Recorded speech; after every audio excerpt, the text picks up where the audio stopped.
તો આજે આપણે બનાવીશું એકદમ ઇઝી અને સોફ્ટ એવા લૂણીની ભાજીના મુઠિયા. તો હા ફ્રેન્ડ્સ, આ ખાવામાં હેલ્ધી પણ હોય છે અને એકદમ ટેસ્ટી અને યમી આપણે ભાજીના મુઠિયા બનાવીશું. તો લૂણીની ભાજી હું માર્કેટ ગઈ હતી ને તો ફાઇન હતી એટલે હું લઈ આવી હતી. મસ્ત ફ્રેશ એવી લૂણીની ભાજી છે.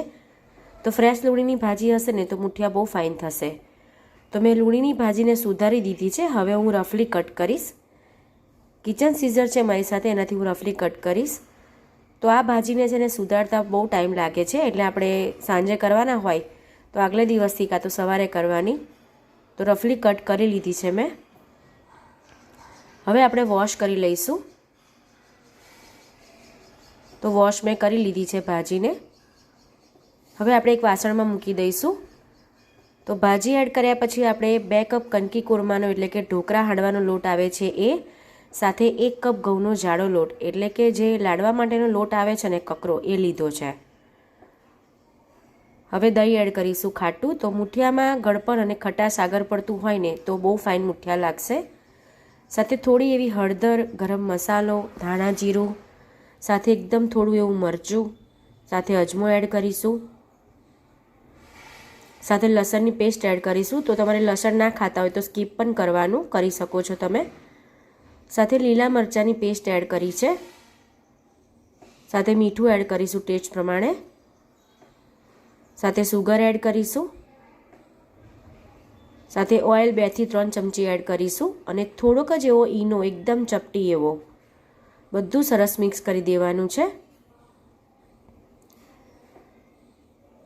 તો બધું બરાબર મિક્સ કરવાનું, તો જ મુઠિયાનો ટેસ્ટ ફાઇન આવશે.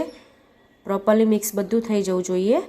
થોડું થોડું પાણી એડ કરતા જઈ અને આપણે મુઠિયાનું સ્ટ્રક્ચર આપણે આ રાખવાનું છે. આવી રીતે મુઠિયા વળે ને એ રીતનું સ્ટ્રક્ચર રાખવાનું. તો પહેલાંથી તમે પાણી વધારે રેડી દેશો ને તો લોટ ઢીલો થઈ જશે, તો મુઠિયા બિલકુલ નહીં વળે. તો સિલિન્ડર શેપમાં કે રાઉન્ડ શેપમાં તમે પસંદ હોય એ શેપમાં તમે મુઠિયાને વાળી શકો છો. હું અત્યારે સિલિન્ડર શેપમાં વાળીશ. તો બહુ જાડા નહીં અને બહુ પાતળા નહીં એવા આપણે મુઠિયા વાળી લઈશું. તો બધા મુઠિયા મેં વાળી લીધા છે, તમે જોઈ શકો છો. હવે સ્ટીમરને મેં 5 મિનિટ પહેલાં ગરમ કરવા મૂકી દીધું હતું. કાણાવાળી સ્ટેનર પર મેં ઓઇલ લગાવી દીધું છે, જેથી મુઠિયા આપણા નીચે ચોંટે નહીં. તો બધા એક એક કરી અને આવી રીતે આપણે ગોઠવીને મૂકી દેવાના છે. તો પાલકની ભાજીના પણ મેં મુઠિયાની રેસીપી શેર કરેલી છે, તો એ પણ તમે મારી ચેનલમાં જઈને જોઈ શકો છો. હવે મુઠિયા આપણા બધા મુકાઈ ગયા છે. હવે ઢાંકીને આપણે 20 થી 25 મિનિટ સુધી થવા દેવાનું છે. તો 20 મિનિટ થઈ છે, આપણે ચેક કરી લઈએ. તો નાઇફથી ચેક કરી, તમે એકદમ નાઇફ આપણું ક્લીન બહાર આવ્યું છે. તો નાઇફ ક્લીન બહાર આવે ને મતલબ આપણા મુઠિયા સરસ એવા થઈ ગયા છે. જો ના થયા હોય તો તમે અગેન 5 મિનિટ સુધી રાખી શકો છો. હવે મુઠિયાને આપણે કાઢી દઈશું. 5 મિનિટ આપણે એને સીજાવા રાખવાના છે, પછી કાઢવાના. તો મુઠિયા થોડા ઠંડા થાય ને પછી આપણે કટ કરવાના. તો હું કટ કરું એ પરથી તમે જોઈ શકો છો કે મુઠિયા કેટલા સોફ્ટ અને સરસ થયા છે. તો મારા ઘરમાં છે ને મુઠિયાનો ભૂકો પણ ભાવે છે, એટલે હું આખા મુઠિયા આગળ હું વઘારીશ ને તો આખા મુઠિયા નથી વઘારવાની, હું થોડા ભૂકો પણ કરીશ. તો તમારે આખા પણ રાખવા હોય ને તો પણ રાખી શકો છો અને તેલ જોડે પણ ખાઈ શકો છો જો ના વઘારવા હોય તો. તો બધા કટ કરી લીધા છે. હવે એક પેનમાં ઓઇલ મૂકીશું. તો હું સિંગતેલ મૂકીશ, સિંગતેલથી બહુ ફાઇન ટેસ્ટ આવશે. સાથે રાઈ અને તલ, સાથે થોડું જીરું અને લીમડો. તો રાઈ અને તલ આગળ પડતા હશે ને તો મુઠિયા બહુ ફાઇન લાગશે.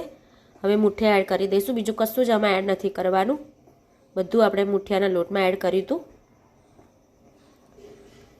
તો સરસ આપણે મિક્સ કરી દઈશું. તો રાઈ તલ આગળ પડતા હોય ને તો બહુ ફાઇન ટેસ્ટ લાગે છે.